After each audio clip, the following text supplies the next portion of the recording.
ভাবুন তো, ১৪০০ বছর আগে এমন একটি ভবিষ্যদ্বাণী করা হয়েছিল, যা পরে হুবহু সত্য হয়ে যায়। মহানবী সাল্লাল্লাহু আলাইহি সাল্লাম ইরান বা প্রাচীন পারস্য সম্পর্কে এমন কিছু কথা বলেছিলেন, যা আজ ইতিহাসে স্পষ্টভাবে মিলে গেছে।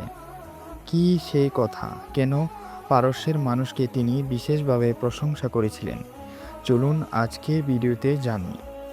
মহানবী হজরত মুহাম্মদ সাল্লাল্লাহু আলাইহি ইসলাম ইসলাম প্রচারের জন্য বিভিন্ন দেশের রাজাদের কাছে চিঠি পাঠিয়েছিলেন। সেই সময় পারস্যের সম্রাট ছিলেন খসরু কিসরা। যখন তিনি মহানবীর পাঠানো চিঠি পান, তিনি রাগের মাথায় সেই চিঠি ছিঁড়ে ফেলেন। এই খবর যখন মহানবী সাল্লাল্লাহু আলাইহি ইসলামের কাছে পৌঁছায়, তখন তিনি বলেন, আল্লাহ তার রাজত্ব ছিন্ন ভিন্ন করে দেবেন।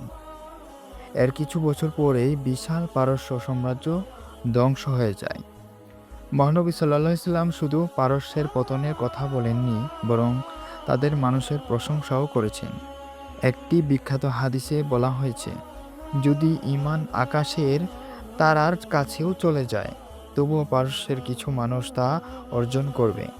এর মাধ্যমে বোঝা যায়, পারস্যের মানুষ ইসলামের জ্ঞান ও ঈমানে বড় ভূমিকা রাখবে।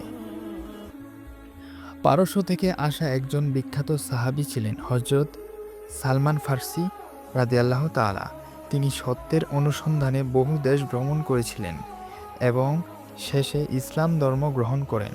মহানবী সাল্লাল্লাহু আলাইহি ওয়াসাল্লাম তাকে এত ভালোবাসতেন যে বলেছিলেন, সালমান আমাদের আহলে বাইতের একজন।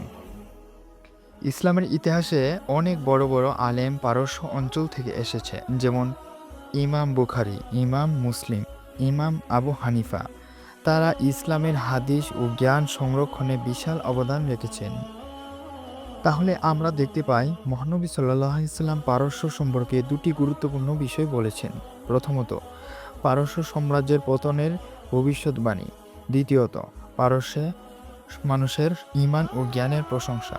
আর ইতিহাসে এই দুই কথাই সত্য হয়েছে। ভিডিওটি ভালো লাগলে লাইক দিন, বন্ধুদের সাথে শেয়ার করুন এবং এমন আরও ইসলামিক ভিডিও পেতে আমাদের চ্যানেলটি সাবস্ক্রাইব করুন।